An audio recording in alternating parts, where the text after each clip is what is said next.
Bago po tayo mag-umpisa, tayo pong lahat ay umuko at manalangin sa Panginoon.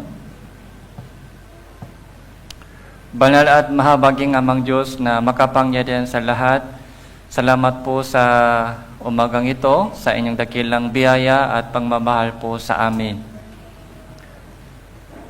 Mula nung naligtas po kami mula sa kapahamakan sa impyerno, patuloy niyo po kami ginagabayan, tinutulungan at iningatan sa pamamagitan ng mahabagin at makapangyarihan kamay hanggang sa oras na ito. At lumalakad po kami ayon sa gabay at tulong ng Banal na Espiritu patungo sa panibagong pag-aasa na inihanda niyo po para sa amin. Yung buhay po namin sa mundong ito ay hindi para sa aming sariling kapakanan, kundi para sa inyong dakilang kalooban, Panginoon. Nawa yung mga naliligaw na kaluluwa sa paligid po namin ay makabalik po sa Panginoon sa pamamagitan po ng buhay po namin. Gamitin niyo po, Panginoon, ang bawat isa sa mga kapatiran po dito upang maipahayag ang Ebanghelyo sa maraming naliligaw na kaluluwa at mahal po namin sa buhay upang maligtas po sila at makasama sila sa kaharian ng Diyos magpakailanman. Sa kabila ng maraming kulang sa aming pananampalataya at sa kabila ng maraming pagsubok at problema sa aming buhay, nagtitiwala at umaasa pa rin kami sa inyong dakilang kalooban. Sa oras na ito, Panginoon, kayo lamang po magturo sa bawat isa sa amin at magbigay ng kaaliwan at kagalakan at kapayapaan sa puso. Ito po yung aming panalangin sa pangalan ng Panginoon Jesucristo. Amen. So, buksan po natin ang ating Biblia, Matthew chapter 12, verse 38.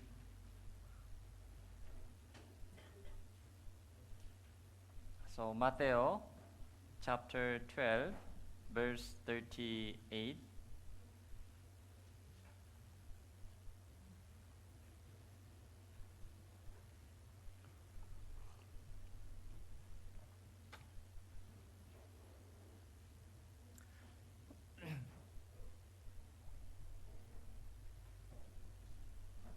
So, 38, 39, dalawang talata po. 38, 39, dalawang talata ay basahin po natin ito ng sabay-sabay. 3, 2, 1. Pagkatapos, ilan sa mga eskriba at mga pariseo ang nagwika sa kanya, Guro, ibig naming makakita ng isang tanda mula sa iyo. Uni, sumagot siya sa kanila, humahanap ng tanda ang isang masama at mapang-alo niyang lahi, unit walang tanda na ibibigay sa kanya, liban sa tanda ng propeta Jonas. So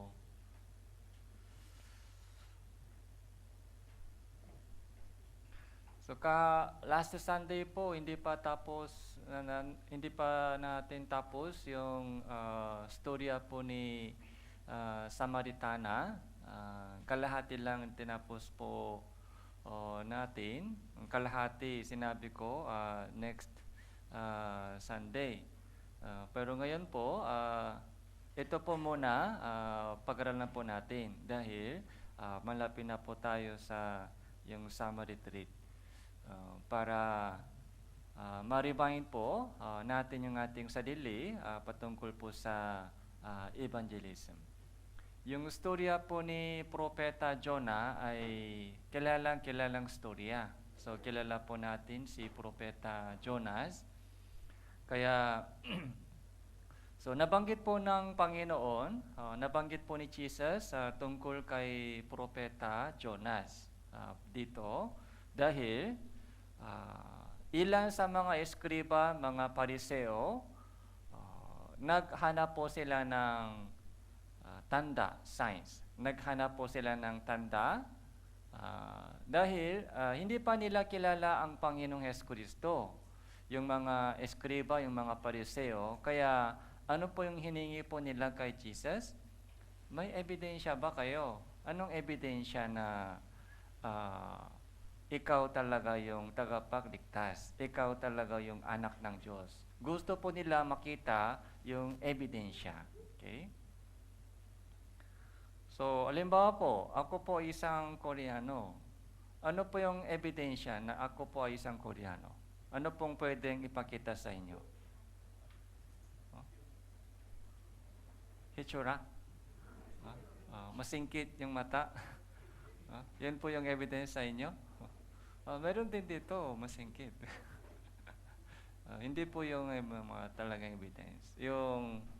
Meron po akong birth certificate, Korean citizen birth certificate or passport, o mga ID, valid ID, doon makasulat, Koreano. So, yan po yung pwedeng signs na pwede kong ipakita sa inyo, ako ay isang Koreano. Okay? Ito yung evidence. Okay? Kung hindi pa sapat po yung evidence sa inyo, pwede po kayo pumunta sa Korea at bumisita sa province namin. Tanungin nyo po yung mga tao doon. Kilala mo ba? Choi. So, kilala nila ako, yung mga teacher ko, mga katrabaho ko noon. So, maraming evidence. So, ganun din po, dahil sabi po ni Jesus, siya po yung galing sa langit. Hindi po yan, hindi po pwede masabi ng ordinaryong tao, galing ako sa langit. Hindi pwede. May dalawang posibilidad. Kung meron pong tao, so, halimbawa, kung meron pong tao na nagsabi, ako ay galing sa langit, may posibilidad dalawa. Ano po yung dalawang posibilidad? Isa, baliw siya. Baliw. Yung mga baliw ay nagsasabi, ako ay galing sa langit. So, pangalawang posibilidad, ano po yung posibilidad? Na totoo siyang galing sa langit. Baliw siya o totoo siya galing sa langit. Dahil yung kanyang mensahe ay napakahalaga po yung mensahe niya. Yung mga sinasabi po ng Panginoon Jesucristo, hindi po yung mga ordinaryong sinasabi. Hindi po yung mga pangkaraniwang sabi. So, napaka-special po yung sabi po niya. So, galing ako sa langit, ako ang daan, ako ang katotohanan, ako ang hindi sa pamagitan ko, walang sino mang makakaabo sa Ama. Ako ang buhay at muling pakabuhay, sino mang sa akin sumasampalataya ay bubuhayin ko sa huling araw. Yung sinabi po ng Panginoon Jesucristo, hindi po yung mga karaniwang salita. So, napakadakila, napakabigat. Malibang isang tao ipanganak na muli, hindi niya makikita ang kaharian ng Diyos, impyerno. Patungkol sa yung topic po ng sinabi ni Jesus ay patungkol sa langit, patungkol sa impyerno, patungkol po sa kaligtasan at buhay na walang hanggan. Napakabigat po yung topic po niya. Napakabigat. Kaya nung narinig po ito ng mga Pariseo at Eskriba, so yung tanong po nila kay Jesus, ano ba yung signs na ikaw talaga ay galing sa langit? Bakit sinasabi mo sa amin na dapat makinig kami sa inyo? Sino ka? Bakit kailangan namin makinig sa inyo at sumunod sa inyo? Sino ka? Anong autoridad mo? Gusto po nila malaman at makita kung ano ang signs na si Jesus ay galing sa langit.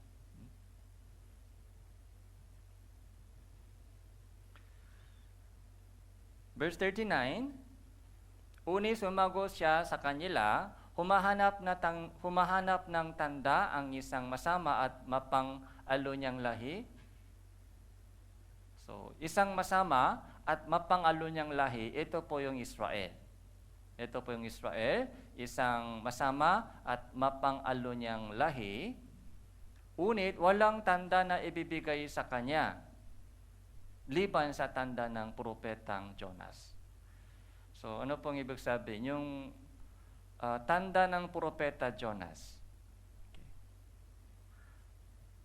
Yung may lesson doon sa nangyari kay propeta Jonas. Yun daw po yung signs. Ano pong nangyari kay Jonas? Alam po natin? So, nasa tiyan ng isda siya. Okay? Kinain siya ng malaking isda at 3 araw nasa tiyan ng isda. Tapos nung inilabas po siya, so naghayag siya ng mensahe ng repentance sa mga taga Nineveh. Nagsisi po sila, yung taga Nineveh, nagsisi.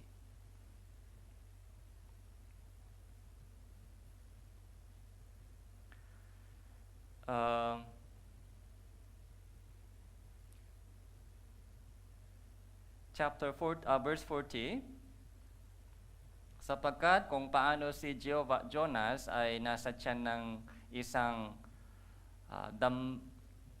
dambuhala sa dagat sa loob ng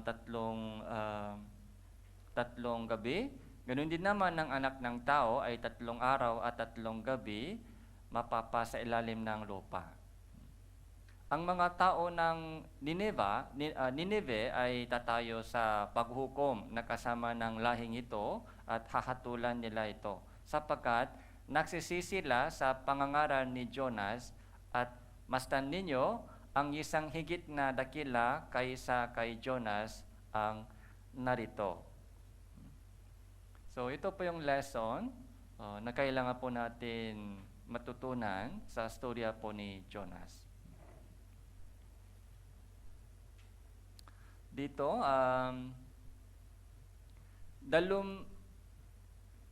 dambuhala. Ano po ito, dambuhala? Giant fish. Okay, dambuhaya, yung malaking isda, dambuhala. So, sa loob ng 3 araw at 3 gabi. So, ito po yung pinakamahalaga. Sa loob ng 3 days, 3 nights, so, nasa tiyan ng isang dambuhala si Jonas. Tapos, doon po siya namatay, natunaw? Hindi po. So, bumalik po siya, lumabas po siya, tapos nangaral po siya sa mga taga Nineveh. Okay. Ganon din po si Jesus, namatay po siya. So, sa pakalipas ng 3 araw, okay, 3 days. After 3 days, 3 nights, okay, binuhay siya muli sa mga patay. Okay. Yung muling pagkabuhay, yun po yung pinakamahalagang evidence, muling pagkabuhay ni Jesus. Kung hindi po siya binuhay muli sa mga patay, so walang Bible. So bakit nandito po tayo ngayon? Bakit maraming tao po ay nakikinig ng sermon sa araw na ito? Dahil binuhay siya muli sa mga patay. Kung hindi po siya binuhay muli sa mga patay, walang Bible. Sino po yung nagsulat ng Bible? Yung mga nakakita ng muling pagkabuhay ni Jesus. Sila po yung nagsulat ng Bagong Tipan. Okay. Kung walang Bagong Tipan, may kaligtasan pa ba tayo? Walang kaligtasan. Okay. Lumang Tipan ay nasa Israel. Yung mga Hudyo po ay meron po silang lumang tipan, pero ayaw pa din po nila maniwala sa Bagong Tipan. Yung Old Testament po lang nasa kanila. Kung walang Bagong Tipan, New Testament, yung New Testament po ay patungkol kay Jesucristo. Kung paano po siya pumarito sa mundong ito, ano po yung ginawa niya, sinabi niya, kung paano po siya namatay. Tapos, pagkatapos ng kamatayan, okay, from Gawa, sa kayong mga sulat po ni Apostle Pablo at ng ibang mga apostol hanggang sa Revelation, ay paano ipang-aral ang Ebanghelyo sa buong mundo. Yan po yung laman ng bagong tipan. Okay. Kung hindi siya muli binuhay sa mga patay, wala pong Biblia. Kung wala pong Biblia, nandito po tayo, wala. Wala tayo dito. Wala po tayong anumang paraan na makakilala ang Diyos. Okay. Pero salamat po sa Panginoon dahil sa pamamagitan ng Biblia, tinawagan po tayo ng Diyos. Okay. So, unang Korinto, chapter 15. Ilagay po natin dito yung tali at pumunta po tayo sa unang Korinto, chapter 15.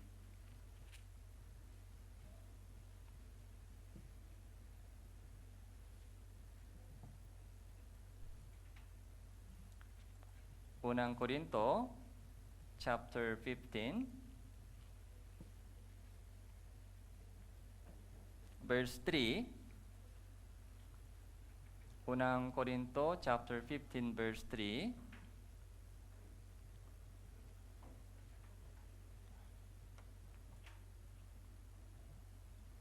Sapagkat ibinigay ko sa inyo una sa lahat ang aking ding tinanggap na si Kristo ay namatay para sa ating mga kasalanan ayon sa mga kasulatan. Verse 4, siya'y inilibing at buling binuhay ng ikatlong araw ayon sa mga kasulatan. Okay. Buling binuhay ng ikatlong araw. Ito po yung sign of Jonas. Ito po yung sign of Jonas. Okay. Kaya nung humingi po sila, nung humana po sila ng tanda kay Jesus, ano ba yung tanda? Ano yung signs na ikaw ay galing sa langit? Ikaw ay anak ng Diyos ka ba? Anak ka ng Diyos. Okay? Ikaw ba yung tagapagligtas? Ikaw ba nagbibigay ng kaligtasan? Meron ba talaga walang hanggang buhay? Ikaw ba nagbibigay ng buhay na walang hanggan? Ikaw ba nagbibigay ng tunay na kaligtasan o kaligayahan, kapayapaan sa amin? Sinabi mo, halik kayo, lahat ng mga nalulupaypay, alupang nabibigatan at bibigyan po kayo ng kapahingaan. Sinabi mo, yung kapahingaan, ikaw ba talaga nagbibigay ng true, yung peace? Yung eternal life. Nahirapan kami sa buhay. Ikaw ba talaga may susi sa lahat ng problema sa buhay namin, sa lahat ng mga pagsubok? Okay? Ikaw ba talaga nagbibigay ng solusyon sa lahat ng aming problema? Sabi ni Jesus, tingnan mo si Jonas. Okay? Ganun din, binuhay. So, nung buhay pa si Jesus, sinabi ito. So, yung promise lang promise. Ang nangyari kay Jonas ay mangyayari sa akin. Okay? Mamatay ako para sa lahat ng mga kasalanan at muli akong bubuhayin. After ilang araw?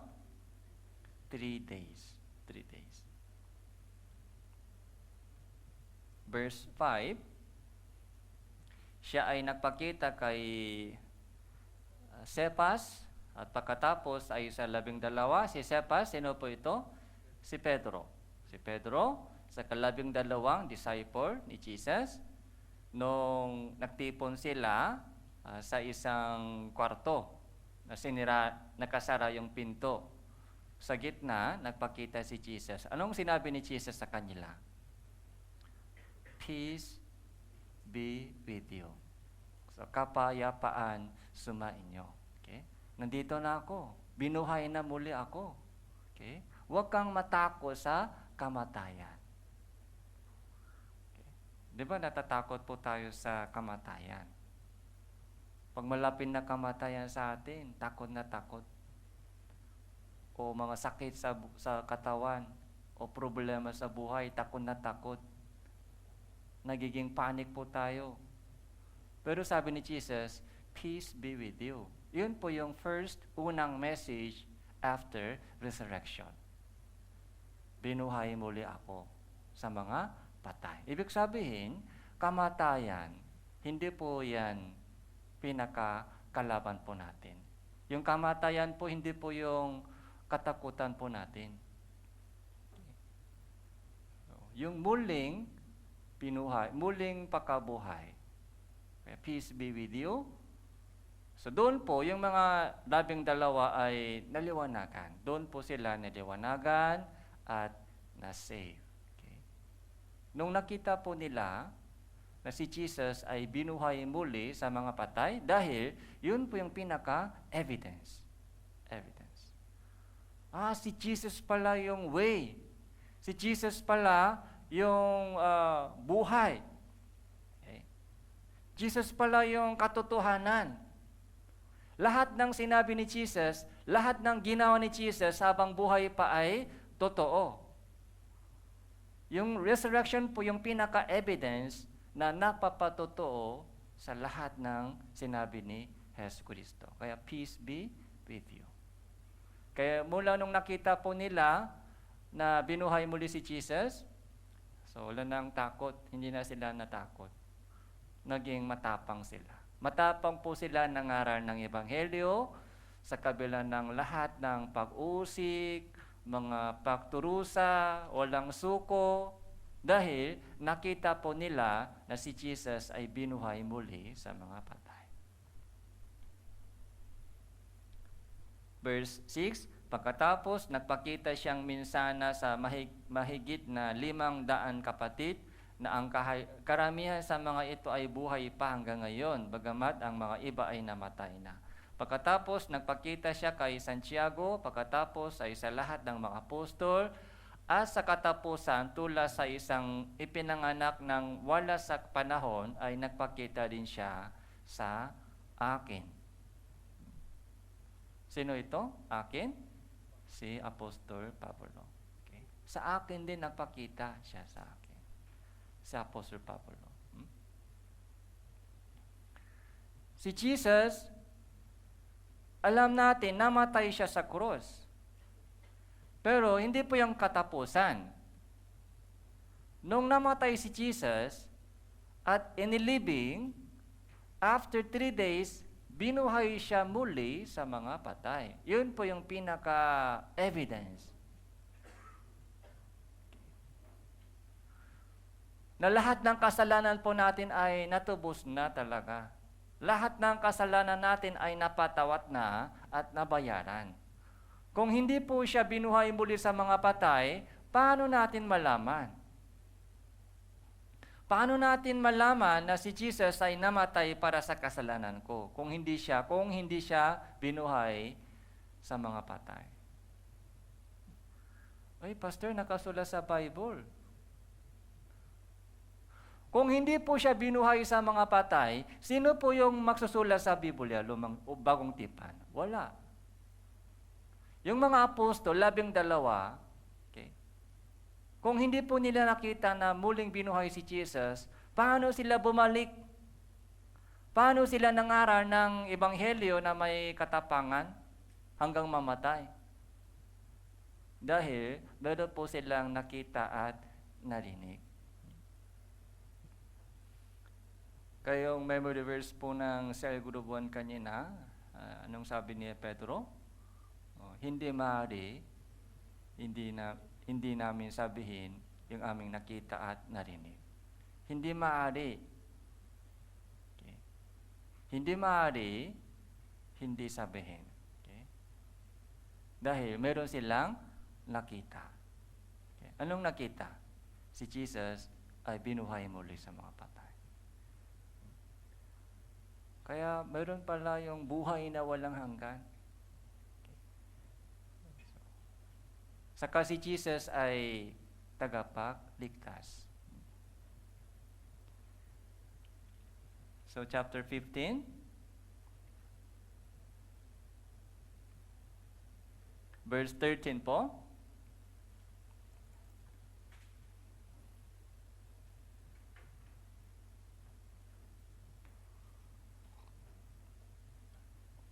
Subalit, kung walang pakabuhay na muli ng mga patay, si Kristo man ay hindi muling binuhay. At kung si Kristo ay hindi muling binuhay, ang aming pangangaral ay walang kabuluhan at ang inyong pananampalataya ay wala ring kabuluhan. Kung walang resurrection, walang kabuluhan. Lahat ng ating ginagawa. Yung mga preaching ko ay useless. Hindi yan totoo.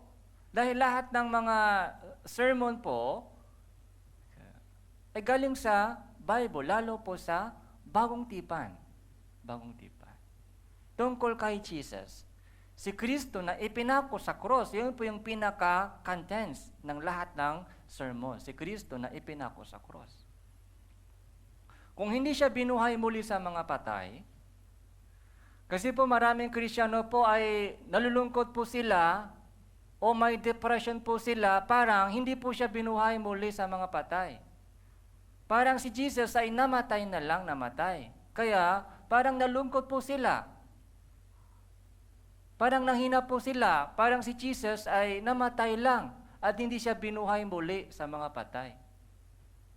Pero si Kristo ay hindi lamang namatay para sa ating kasalanan, kundi binuhay siya muli. Sa ngayon, buhay siya, buhay. Nasa kanan ng yung trono ng Diyos. At babalik po siya, babalik. Yun po yung hinihintay po natin, babalik siya, babalik. Ano po yung dadalhin niya? Anong promise ni Jesus? Pag bumalik po siya, anong dadalhin niya? Pasalubong. Galing sa langit. Yung award, gantimpala. Yun po yung daming-daming mga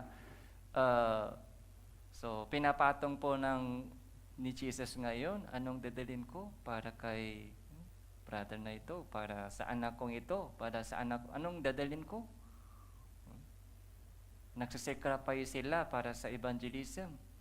In-evangelize niya, tapos nagtatrabaho siya para sa makalangin, para sa kalooban ng Diyos. Inuuna niya yung kalooban ng Diyos, hinahanap niya yung kalooban ng Diyos. Yung nagsasacrifice sila para sa kalooban ng Diyos. Kaya ano ang ibibigay ko sa Kanya? Ano ang dadalhin ko para sa Kanya? Alam niyo po ba? Patong-patong yung gantimpala po natin sa langit. Binuhay siya muli sa mga patay. Okay? So, winasak po niya yung kapangyarihan ng kamatayan. Winasak. Okay? Nagtagumpay po siya laban sa kapangyarihan ng kamatayan para hindi tayo manghina, matakot sa kamatayan.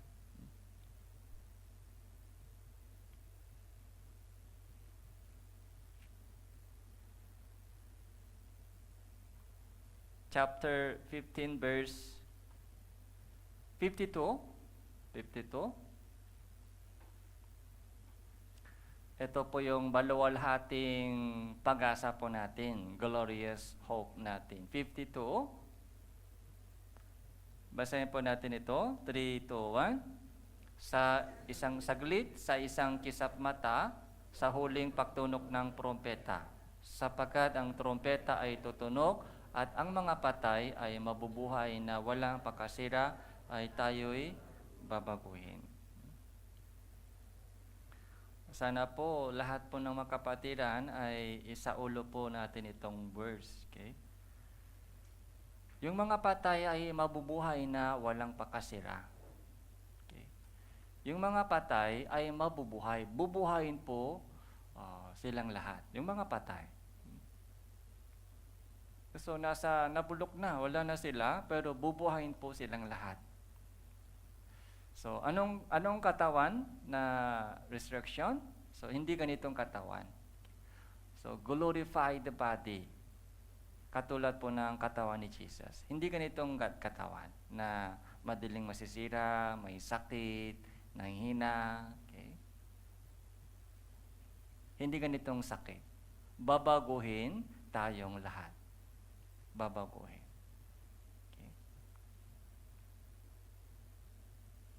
Parang yung buhay po natin dito ay bini lang. Okay?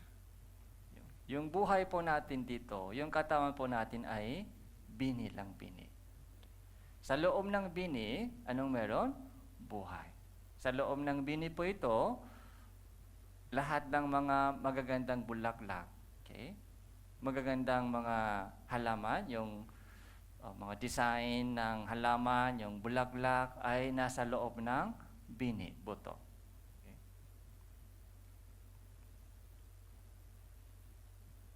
Anong bulaklak po nakita nasa harapan ng main building po natin? Anong bulaklak? Kalachuchi. Kalachuchi. Maganda po siya, kalachuchi. Maganda. Yung mga amoy.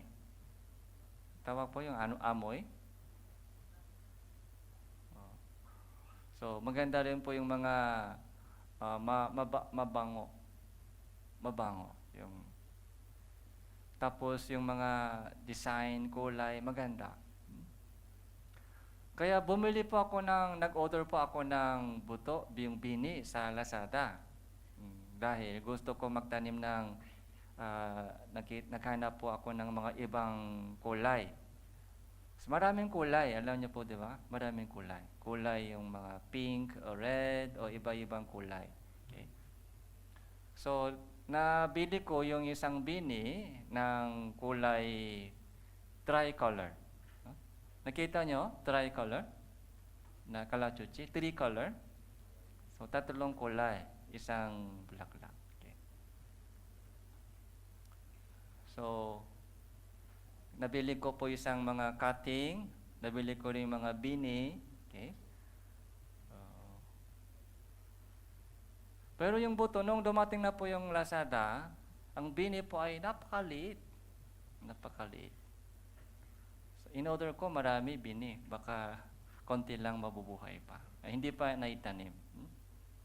Yung bini lang, kasi yung cutting po ay bihira po sa Lazada at medyo mahal yung cutting. Pero yung buto ay medyo mura. Kaya nung nakita ko yung bini, maliit lang yung bini ng kalachuchi. Pero maganda po yung mga itong puno at bulaklak. Nasa loob, galing sa loob itong maliit na buto. So, ang galing ng Diyos. Ito po yung miracle, yung kapangyarihan ng Diyos. Yung mga magagandang bulaklak, yung mga ganitong design ay inilagay po niya sa loob ng isang napakaliit na buto. Doon, pag naitanim na, ay may tumutubo, makikita mo yung bulaklak. Okay. Kapangyarihan po yan ng Diyos. Ganun din po tayo, isang bini po tayo, isang bini. Hindi po ito totoong hugis po natin, isang buto lang tayo. Sa loob ng isang buto, okay, may payat na buto, may medyo matabang buto, pero buto lang tayo, buto. Okay. Yung hitsura po natin ay hindi po mahalaga, kasi buto lang tayo, bini lang tayo. Huwag po natin compare.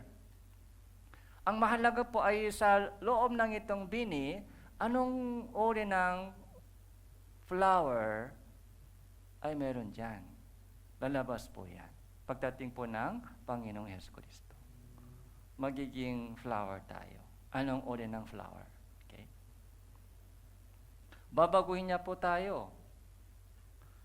Babaguhin niya po tayo katulad ng katawan po ng Panginoong Jesucristo. Kaya pag tumubo na po, siguro after some days na lang po, kasi ngayon kulang po yung tubig. Kaya pag tumubo na po yung mga buto ng kalachuchi, so ibibenta ko sa iyo.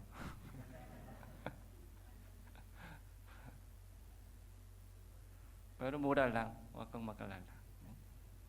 Pero mahirap patubuin siya.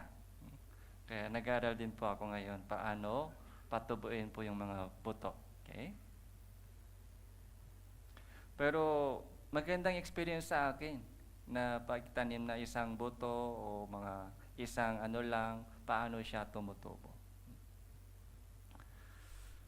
So, balik po tayo sa Matthew chapter 12.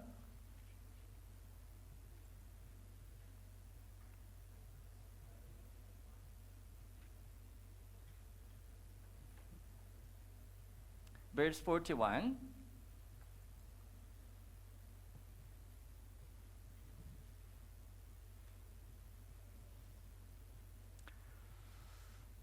So, ang mga tao ni Nineve ay tatayo sa paghukom na kasama ng lahing ito at hahatulan nila ito. Sino po yung hahatulan? Yung mga lahing ito, masama at mapang-alo niyang lahing ito ay hahatulan ng mga tao ng Nineve. Yung mga tao ng Nineve, hahatul sa iyo. Dahil may kasalanan kayo, may problema kayo. Yung mga tao ng Nineve ay tatayo sa hukuman, paghukom, at hahatul sila sa inyo. May problema kayo. Anong problema? Sapagkat nagsisi sila sa pangangaral ni Jonas. At mastan ninyo, may isang higit na dakilang kaysa kay Jonas ang narito. Ano po yung ginawa ng taga Nineve? Nagsisi po sila doon po nung nakinig po doon po sa mensahe ni Jonas. Nung nangaral po si Jonas sa kanila, nagsisi po sila agad. Kahit si Jonas isang tao lang siya, pero nung nangaral po siya sa mga tao ni Nineve, nagsisi po sila agad. Pero yung lahing ito, masama at mapang-alo niyang lahing ito, ayaw magsisi kahit si Jesus ay nangaral sa inyo, si Jesus. Yun po yung hatol ng taga Nineve. Sabi po nila, nagsisi kami kahit si Jonas ay nangaral sa amin, kahit isang tao lang siya. Pero kayo, ayaw ninyo magsisi, kahit si Jesus ay nangaral sa inyo. Yun po yung hatol po nila. Okay. Pero si Jonas po, sa una, ayaw niya mangaral sa mga tao ng Nineve. Ayaw niya sa una. Dahil Nineve po ay kaaway ng Israel. Kaaway. So pumunta po tayo sa Jonas, sa Lumang Tipan.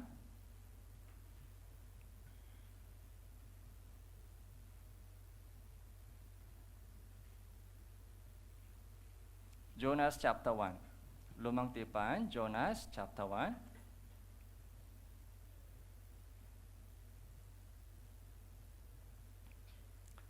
Romans chapter 1 verse 1. Ang salita ng Panginoon ay dumating kay Jonas na anak ni Amitay na nagsabi, bumangon ka, pumaroon ka sa Nineve, sa malaking lunsod na yon, sumigaw ka laban doon sapagkat ang kanilang kasamaan ay umabot sa harapan ko. Okay? Ito po yung sabi po ng Panginoon. So, bumangon ka, pumaroon ka sa Nineve at mangaral ka doon dahil hahatulan ko sila. Paparusahan ko sila dahil umabot sa kaharapan ko ang kanilang kasamaan. Masama talaga yung taga Nineve, masama. Umabot sa langit, umabot sa Diyos yung kasalanan po nila, kaya yung utos ng Diyos kay Jonah, pumunta ka sa Nineve, at mangaral ka doon. Baka para magsisi sila. Para maiwasan po nila yung kapahamakan. May chance. Yun po yung sabi po ng Diyos. So, bibigyan ko sila ng chance. Okay? Gusto kong bigyan sila ng pagkakataon na magsisi. Ikaw, pumunta ka doon. Ang problema po, verse 3. Uni si Jonas ay bumangon upang tumakas patungo sa Tarsis mula sa harapan ng Panginoon. Ayaw ni Jonas na sumunod. Tumakas siya. Bakit ayaw ni Jonas? Dahil Nineve ay isang lungsod ng Assyria. Assyria po ay kalaban ng Israel. Assyria. Di ba alam po natin yung istorya ng Israel? Okay. Yung Assyria, sinakom ng Assyria yung North Israel, sinakop. Okay? Winasak ng Assyria yung Northern Israel. Okay? Kaya yung mga Israel po ay galit na galit po sila laban sa Assyria. Yung Nineveh ay isang lungsod ng Assyria. Kaya yung mga Assyria po ay gusto ng Israelita ay mapahamak. Gusto po ng mga Israelita, yung mga taga Nineveh ay mapahamak dahil masama yung loob nila laban sa Nineveh. Kaya si Jonas ayaw niya. Ayaw niya.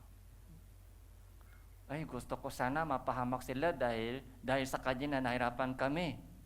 Kaaway sila namin. Bakit sinusugo ako ng Diyos? Para magsisi sila. Sana hindi sila magsisi. Sana mapahamak sila. Yun po yung puso po ni Jonas. Kaya tumakas. Doon, sila ay lumusong sa Joppa at nakatakbo ng barkong patungo sa Tarsis. Nagbayad siya ng pamasahe at lumulan upang sumama sa kanila sa Tarsis, papalayo sa harapan ng Panginoon. Okay? So, sabi ng Diyos, pumunta ka sa Nineveh, pero yung biyahe ni Jonas ay papalayo. Ayaw niya talaga. Matigas yung ulo. Matigas yung ulo. Verse 4, Unit, ang Panginoon ay naghagis ng malakas na hangin sa dagat at nakaroon ng malakas na unos sa dagat. Anupad ang barko ay nagbantang mawasak. Okay? Ang Panginoon ay naghagis ng malakas na hangin sa dagat. Yung malakas na hangin ay nangyari. Malaking bagyo nangyari sa dagat. Kaya yung mga ibang tao na nasa barko ay nagtaka, bakit bigla nakaroon ng bagyo, yung malakas na alon sa dagat.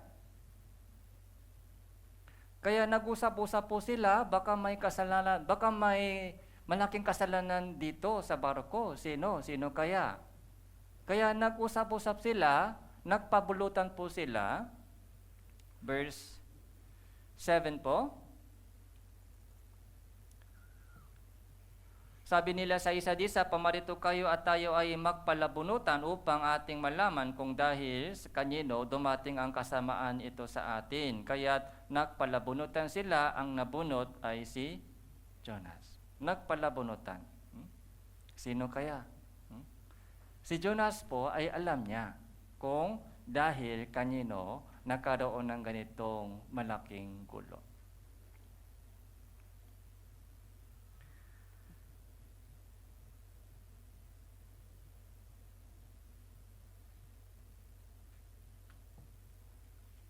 Sabi po doon, chapter 11. Sabi nila sa kanya, anong gagawin namin sa inyo upang ang dagad ay tumahimik sa atin, sapagkat ang dagad ay lalong nag-alimpuyo. Sinabi niya sa kanila, buhatin niyo ako at ihagis ninyo ako sa dagat. Sa gayon, ang dagad ay tatahimik para sa inyo, sapagkat alam ko na dahil sa akin dumating ang malaking unos na ito sa inyo. Anong sabi ni Jonas? Dahil alam na niya na bakit nangyari ito. Alam niya agad bakit nangyari ito. Okay? Alam niyo po ba, minsan, malaking alon, malaking uno nangyari sa pamilya o sa buhay po natin dahil sa kasalanan. Okay? Meron po ba malaking alon sa inyong buhay? Meron po ba malaking uno, malaking unos sa buhay po natin? Daramdaman po natin minsan, hindi lahat ng problema ay disiplina. Minsan po, ginagamit po ng Diyos yung disiplina para sa training po natin, para lumago po tayo sa ating faith. Yung pang-training po yan, yung discipline, yung mga problema po. Minsan po, ginagamit po ng Diyos yung problema sa buhay pang palo. Dalawang purpose. Ulitin ko po, pagdating po natin sa mga pagsubok sa buhay o problema sa buhay, mga alinman, any kind. Pagdating po natin sa mga problema sa buhay, malaking unos. Okay? Tawag po natin malaking unos. Minsan, nahilo po tayo, nahirapan po tayo, magulo yung buhay po natin. May dalawang reason. Una, para training po sa atin, para lumago po tayo sa ating faith. Kahit walang nagawang mali, kahit walang kasalanan, hinahaya ng Diyos po ito para lumago tayo sa ating faith, pananampalataya. Pangalawang purpose po, bakit nangyari po yung ganong mga pagsubok sa buhay? Pangalawang purpose, dahil sa kasalanan ko. Para wake up call. Wake up.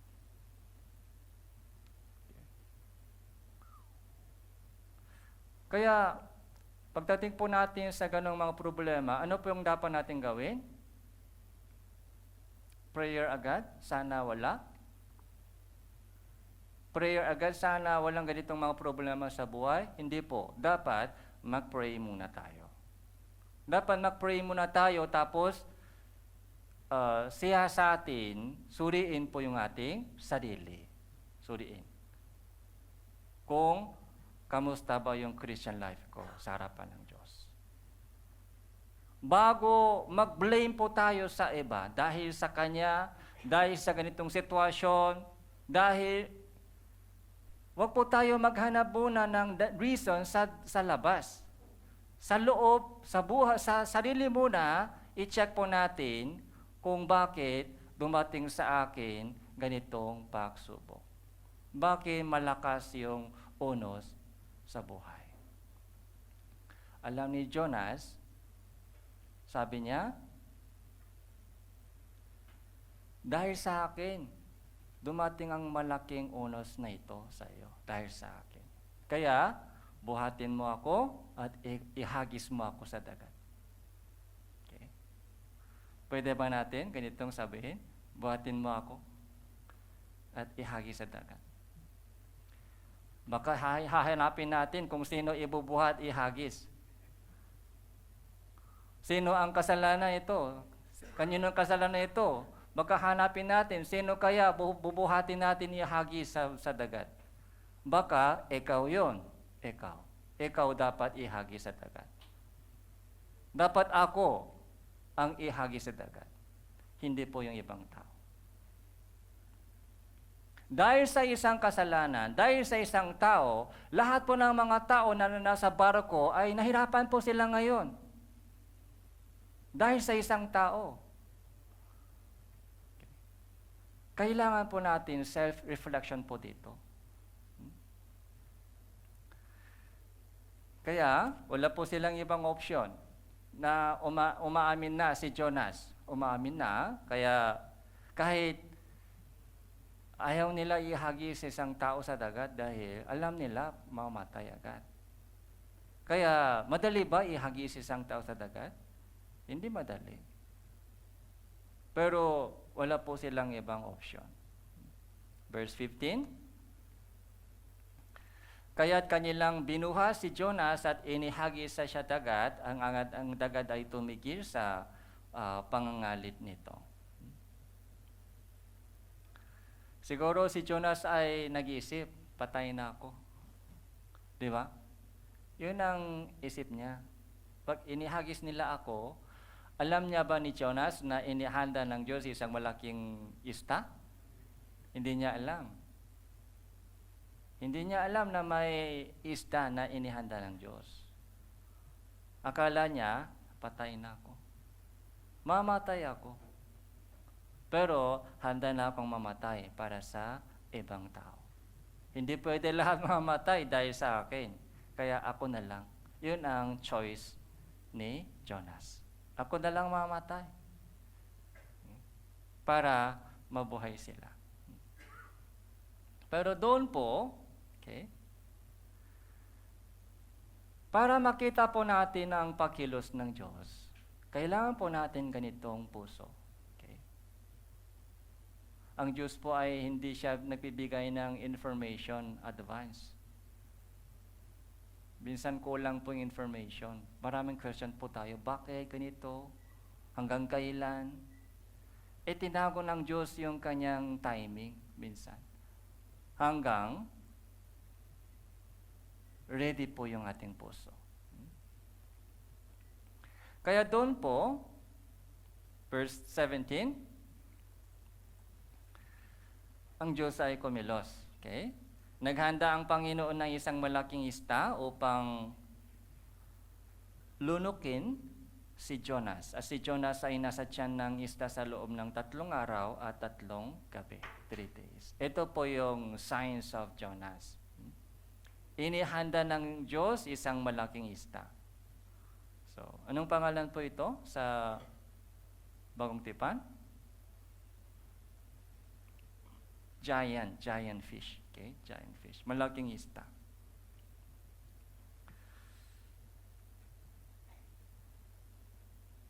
Chapter 2, chapter 2 from verse 1 hanggang verse 8 po, ito po yung panalangin po ni Jonas doon sa tiyan ng isda, yung prayer. Very long prayer. Sa tingin nyo, anong prayer po dito?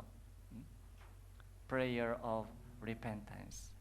Nagkamali ako, Panginoon.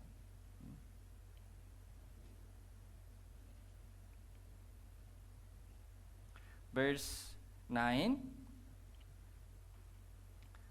Unit ako ay mag-alay sa inyo na may tinik ng pasasalamat. Aking tutuparin ang aking ipinata, ang pagliligtas ay mula sa Panginoon.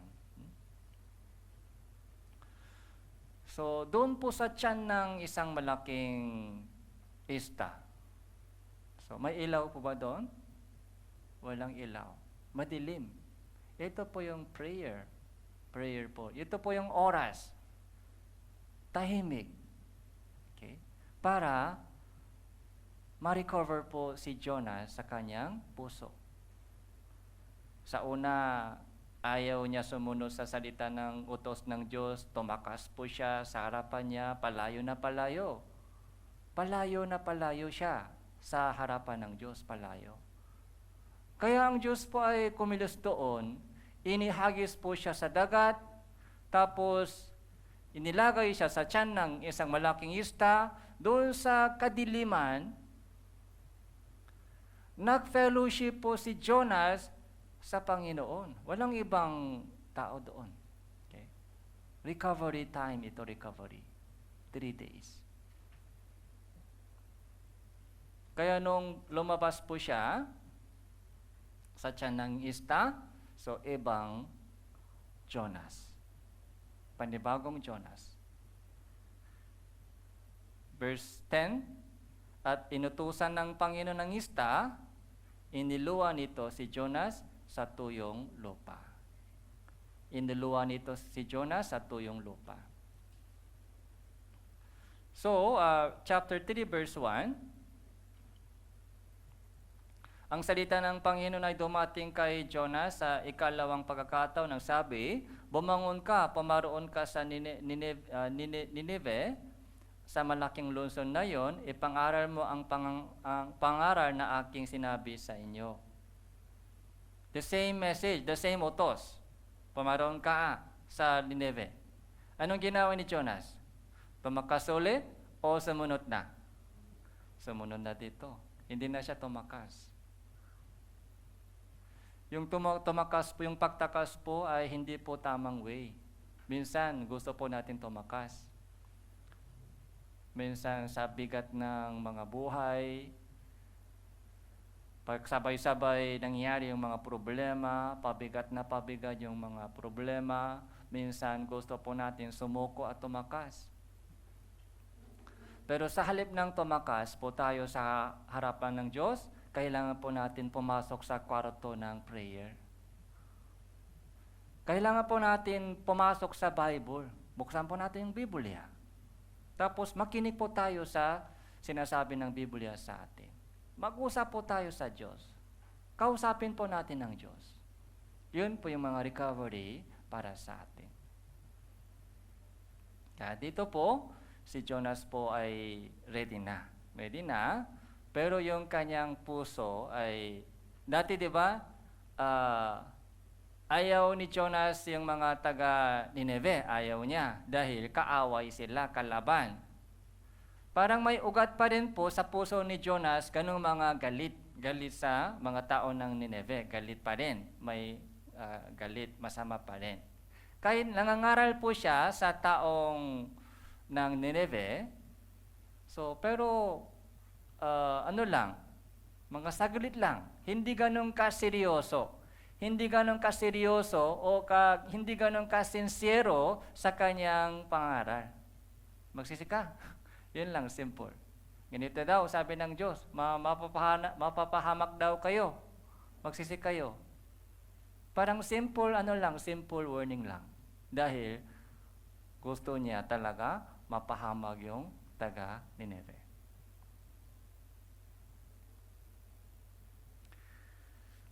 Verse 3, sa gayon bumangon si Jonas at pumunta sa Nineve, ayon sa salita ng Panginoon, at Nineve ay isang napakalakat lungsod, 3 araw na baktasin ang luwang.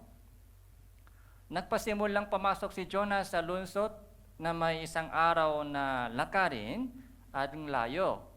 At siya sumigaw, 40 araw pa at Nineve ay mawasak. Verse 5, ang mga mamamayan ng Nineve ay sumasampalataya sa Diyos. Sila ay nagpahayak ng ayuno, ang nagsuot ng damisako mula sa pinakadakila sa kanila hanggang sa pinakahamak sa kanila.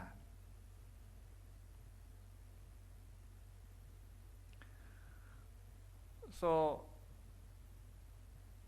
anong message po ni Jonas? 40 araw pa, ang Nineve ay mawasak.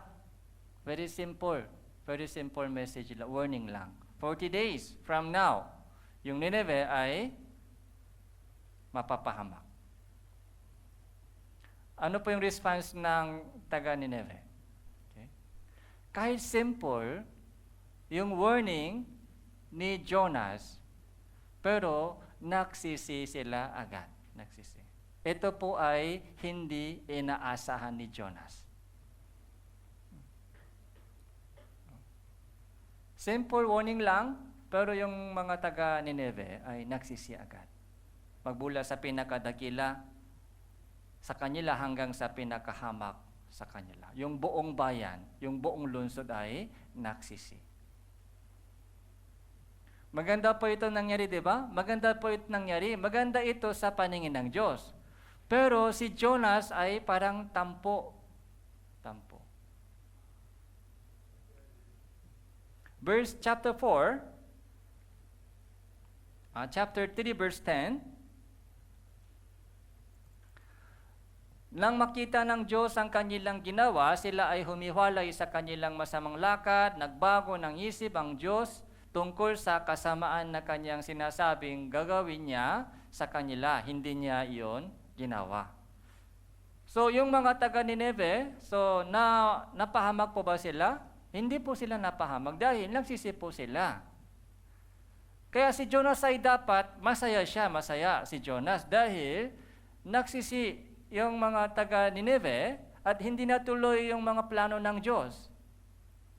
Pero si Jonas ay hindi po siya masaya dahil yung taga Nineve ay kaaway. Chapter 4, verse 1. Unit, yun ay ipinakdamdam ng labis ni Jonas at siya ay nagalit. Bakit nagalit si Jonas? Kaya yung puso po ni Jonas ay hindi pa lumambot laban sa taga Nineveh. So sumunod lang siya sa utos ng Diyos. Ipangaral mo yung salita ng Diyos sa kanila. Sumunod lang siya, pero yung kanyang puso ay hindi pa lumambot sa Nineveh.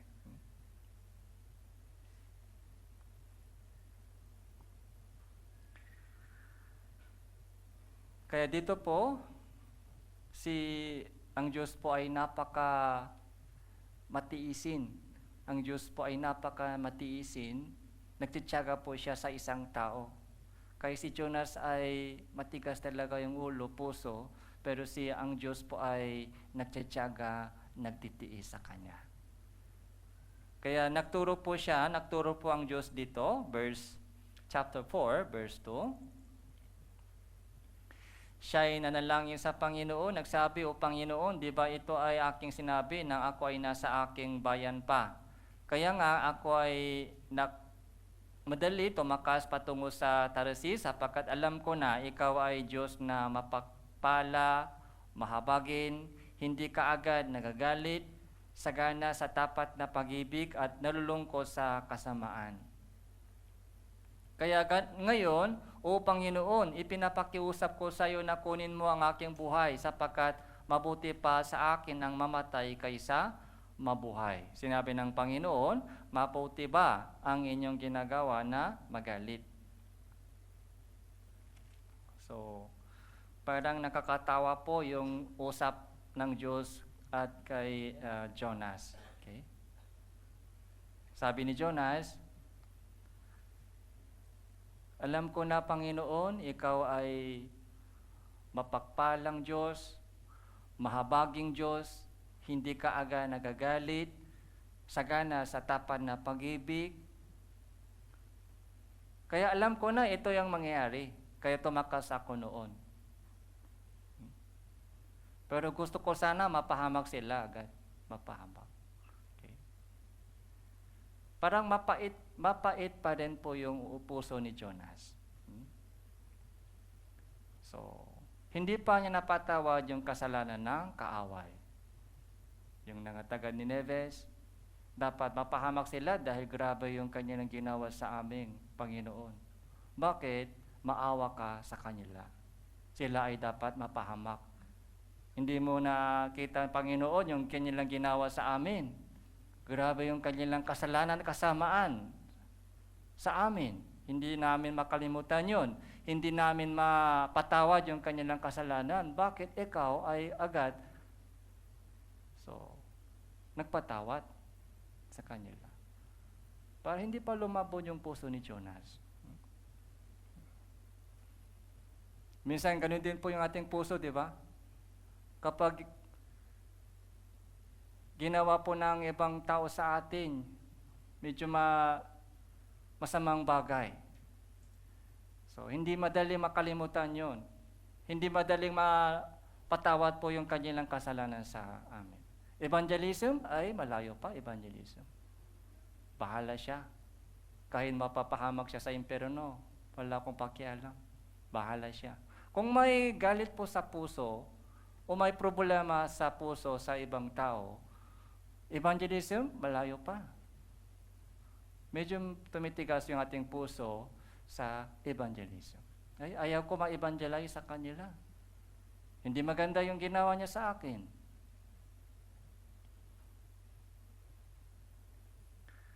Yung galit sa puso o ganong mga tampo sa puso ay alam natin nagiging malaking hadlangan sa ating evangelism. Yung galit o tampo. Dito po, kaya sabi po ni Jonas, kunin mo ako, Panginoon, yung buhay ko, gusto kong mamatay. Gusto kong mamatay. Sabi ng Diyos, hindi mabuti ang ginawa mo. Hindi mabuti yung sinabi mo at ginagawa mo. Verse 5,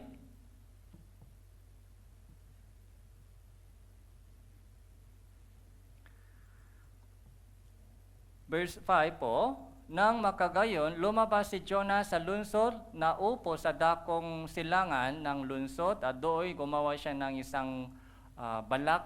Umupo siya sa ilalim ng lilim yon hanggang sa kanyang makita kung ano ang mangyari sa lungsod. Verse 6, naghanda ang Panginoon Diyos na isang halaman at pinataas sa itas ni Jonas upang maging lilim sa kanyang ulo, upang iligtas siya sa kanyang masamang kalagayan. Sa gayon, tuwang-tuwa si Jonas dahil sa halaman. Unit, kinaumagahan ng sumunod na araw, naghanda ang Diyos ng isang uot na siyang sumira sa halaman, kaya natuyo ito.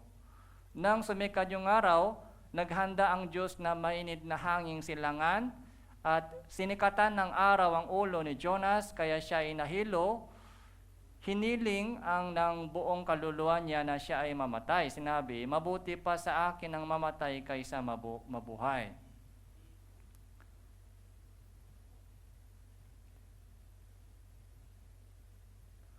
Verse 10 po, verse 10 and 11. Basahin po natin itong dalawang verse, 3, 2, 1. Kaya sinabi ng Panginoon, ikaw ay halaman na hindi mo paguran o pinatubo man. Ito ay tumubo sa isang gabi, nawala sa isang gabi. Hindi ba ako manghihinayang sa Nineve, sa malaking lungsod na iyon ay may higit 120,000 katao na hindi nalalaman kung alin sa kanilang mga kamay ang kanan o kaliwa, ay meron din maraming hayop.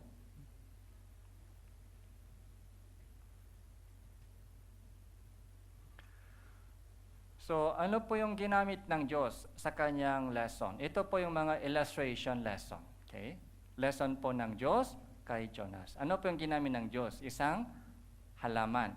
Tapos, uot. Tapos, mainit na hangin silangan. Okay? Nung tumubo na po yung halaman, at nakaroon po ng shade, masaya po si Jonas dahil po sa shade. Dahil mainit. Dahil sa init, kung walang shade, so mahilo. Kaya masaya po siya dahil sa isang halaman. Pero nung sinira po siya ng isang uod, natuyo na po yung daon, so galit ulit. Okay. Isang halaman ay iningatan, anong sabi dito? Ng hinayang. So, anong meaning ng hinayang? Manghinayang. Ano po sa madaling Tagalog? Manghinayang.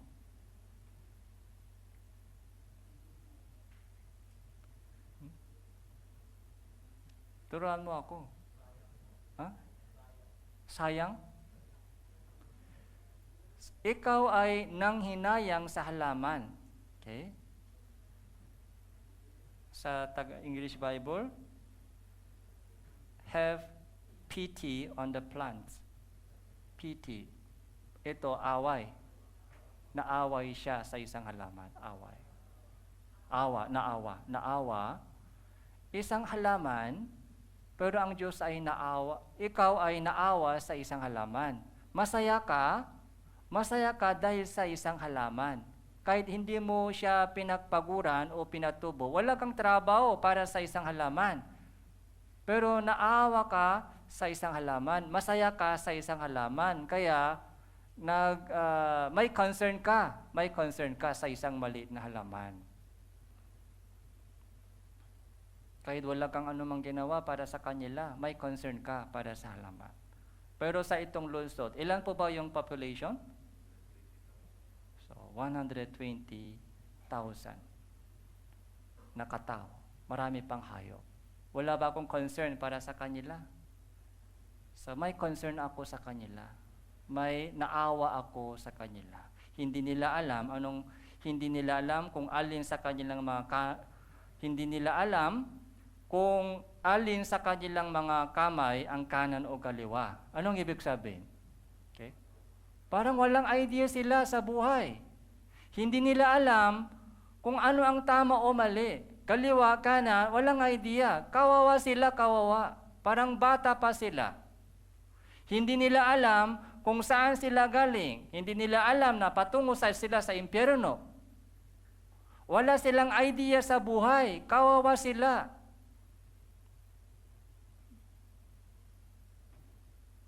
Yung mga unbelievers, tingnan po natin yung buhay po nila. Hindi din po nila alam kung alin ay kanan o kaliwa. Hindi nila alam kung ano ang kalooban ng Diyos. Yung kanilang buhay ay malayo sa kalooban ng Diyos. Trabaho lang, puro trabaho o enjoy sa buhay. Ang Diyos ay may concern para sa kanila. Okay. Hindi nila alam kung alin sa kanilang mga kamay ang kanan o sa kaliwa. Wala silang idea sa buhay kung ano ang mas mahalaga, kung ano ang dapat hanapin, okay. Kung ano ang katotohanan, hindi nila alam. Kaya ang Diyos po ay may concern. Yung concern po nila, yung pag-ibig po ng Pang-Diyos ay para lamang sa mga taga Nineve, hindi po, yung buong mundo. Lahat po ng mga tao sa mundong ito ay yun po yung minamahal po ng Diyos. May concern po siya sa kanilang lahat.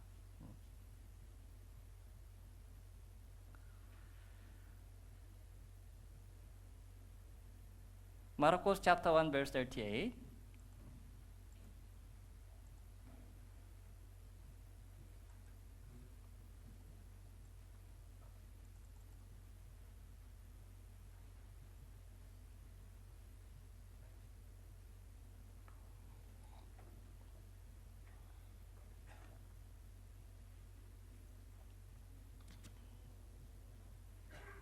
Marcos chapter 1 verse 38, sinabi niya sa kanila, pumunta tayo sa iba pang mga karating bayan upang ako ay makapang-aral din naman doon, sapagkat dahil dito ako ay naparito.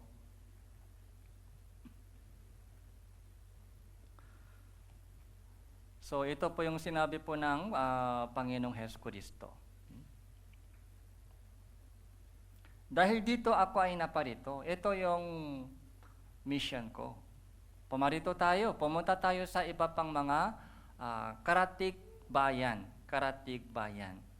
Next town. Yung malapit. Upang ako ay makapang-aral din naman doon. Dahil dito, nabuhay ako. Yung mission sa buhay, sabi po ng Panginoon, yung reason bakit buhay pa ako para evangelize. Yung mga karatig bayan, next town. Okay? Ano po yung next town po sa atin? Yung mga malapit po sa ating buhay, yung mga kilala mo, yun po yung next town. Yung mga pamilya muna, pinakamalapit, pinaka-next town. Okay? Ako.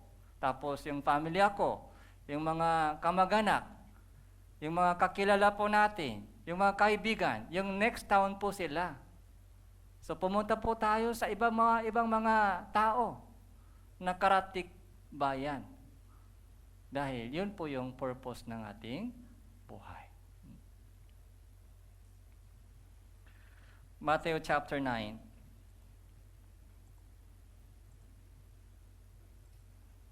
Verse 35.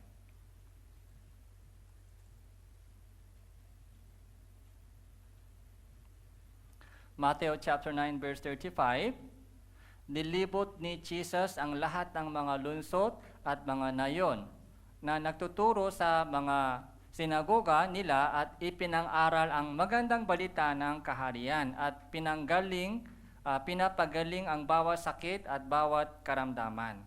Nang makita niya ang napakaraming tao, nahabag siya sa kanila sapagkat sila ay nangangamba at nalulupaypay na gaya ng mga tupa na walang pastor.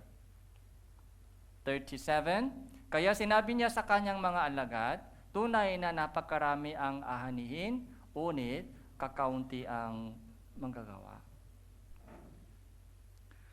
Nung nakita po ni Jesus maraming tao, sabi po niya, okay, naawa po siya sa mga tao, naawa. Dahil sila po ay nangangamba, pagod sa buhay, nalulupaypay.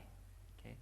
Nahirapan sa buhay, nabibigatan sa buhay. Naawa si Jesus sa kanila. Parang walang pastor. Okay?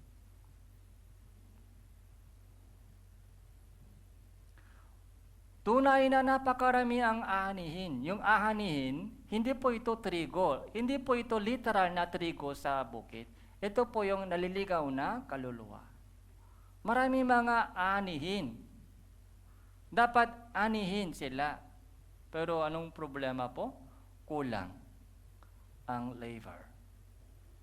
Kulang ang manggagawa. Kaya hinahanap ng Diyos. Ngayon, hinahanap ng Diyos mas maraming manggagawa. Sinong gagawa? Okay? Sila? Sinong ihagi sa dagat? Sila? Hanapin pa natin kung sinong ihagi sa dagat. So, kung maliligtas po sila sa pamamagitan ng sacrifice ko, so ako sana ihagi sa dagat. So, yun po yung mga sacrificial, yung buhay po natin. Yun po yung buhay ni Jesus. Sa pamamagitan ng sacrifice ng si Jesus. Okay. Sa pamamagitan ng kanyang kamatayan. So, maraming naligtas. Okay. Okay. Inihagis po niya yung kanyang sarili sa dagat. Inihagis po niya yung kanyang sariling buhay para sa lahat. Ganun din po yung buhay po ni Apostol Pablo, lahat po ng mga maunang Kristiyano. Inihagis po nila yung kanilang buhay para sa iba.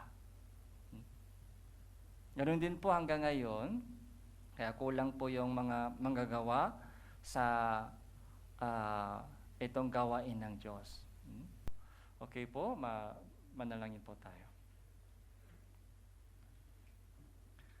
Salamat po Panginoon sa inyong mensahe na ipinagkaloob niyo po sa amin.